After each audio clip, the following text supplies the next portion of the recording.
Welcome, and thanks for joining us for our second Facebook Live event. I'm Ranger Rebecca, and last week, if you joined us, you met Ranger Rachel and one of our wildlife ambassadors. You learned a little more about some of the animals here in the park, and you joined me outside to take a look at some poop in a hoop. Well, today we are going to focus on who made all of that possible, which was the boys of the Civilian Conservation Corps.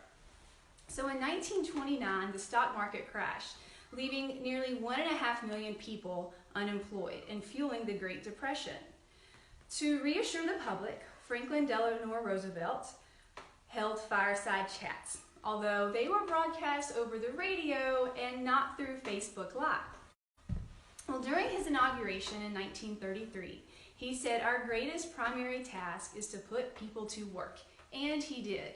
In his first 100 days of office, 16 pieces of legislation were passed. They're commonly called the New Deal. Have you heard of them before? Hopefully so, because it included the Emergency Conservation Work Act, out of which came the Civilian Conservation Corps. Now, over the course of 9 years, the CCC put millions to work, building parks, planting trees, and restoring our natural resources. The Army worked together along with the Departments of Agriculture, Interior, the Forest Service, and the Department of Labor all worked together to recruit, transport, and develop work sites across the United States, even into the Virgin Islands. Now in 1942, efforts were diverted to assist with World War II efforts. But today, we're going to focus on the legacy of the CCC, and we are going to join enrollee Ethan to learn more about what life was like. Hello!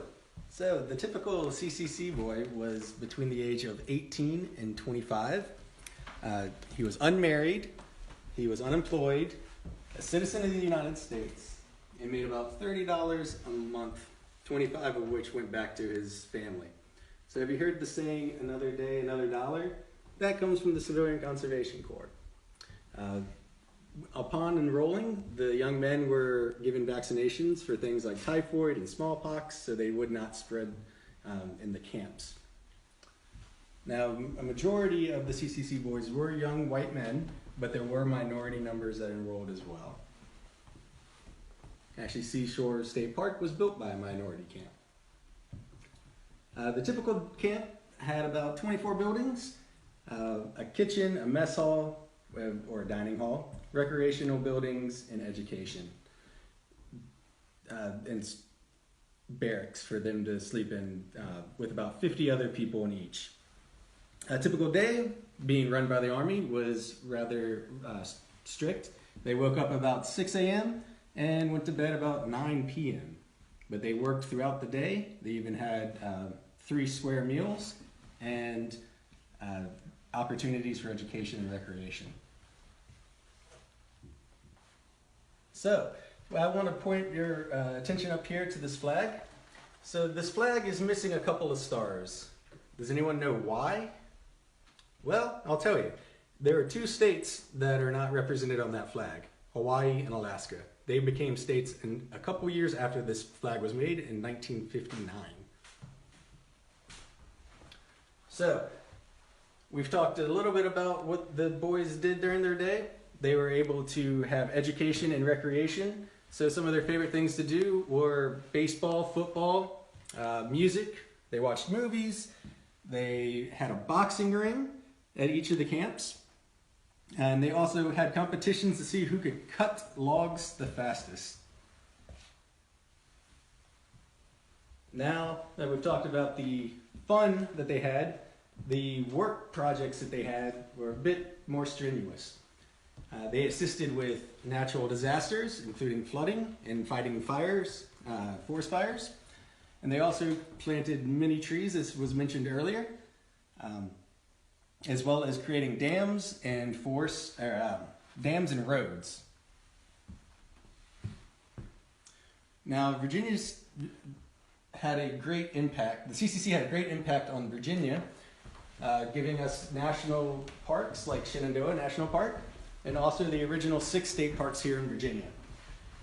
Those were going to be Westmoreland, First Landing, or Seashore, Stanton River, Dalfit, Ferrystone, and Hungry Mother.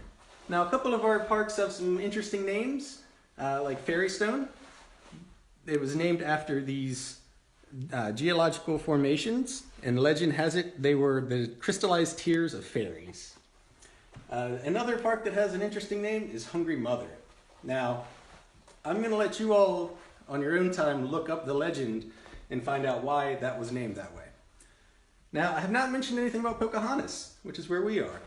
That was because it was created as a different thing, and Ranger Rebecca, is going to tell us a little bit more about that.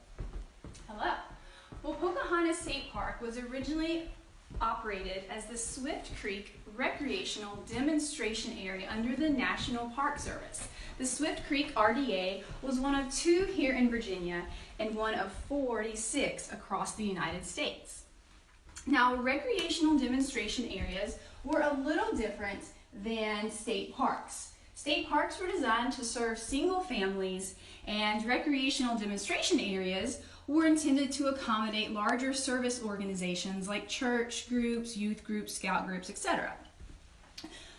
The location for Swift Creek Recreational Demonstration Area was chosen primarily for its proximity to large cities like Richmond, Hopewell, and Petersburg. So at Swift Creek, 3 dams, 3 lakes were all built by the Civilian Conservation Corps Company 2386 or 2386. And they also built group camps, dining halls, and hiking trails.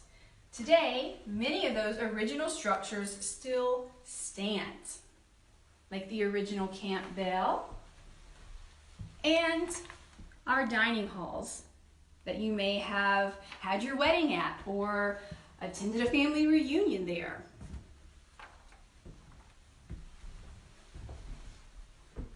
The area in the park that was home to the camp for the boys is still here. It is our CCC field, and as you can see on this map, it housed barracks, a mess hall, garages, and here is that boxing ring that Ranger Ethan talked about earlier.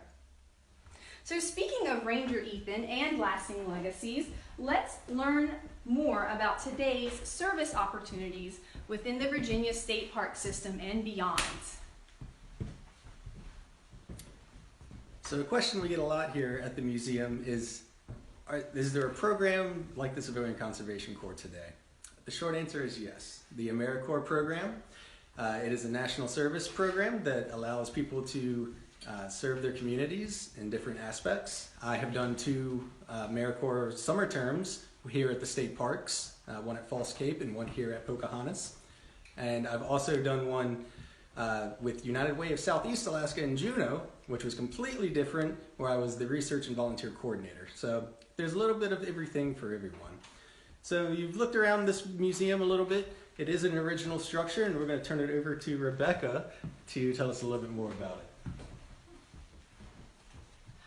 So as Ranger Ethan mentioned, this is an original CCC structure. It was the crafts building where enrollees could go and do pottery or other different recreational opportunities, programs. So we opened the Civilian Conservation Corps Museum in 1998, and hopefully it's easy to recognize how we've honored the Civilian Conservation Corps. And to learn more about the CCC, their legacy within the Virginia State Park system, our AmeriCorps programs, and also to learn more about our Youth Conservation Corps, please visit virginiastateparks.gov. Thank you so much for joining us today. And tomorrow, don't forget to tune in and join us from James River State Park. Thanks.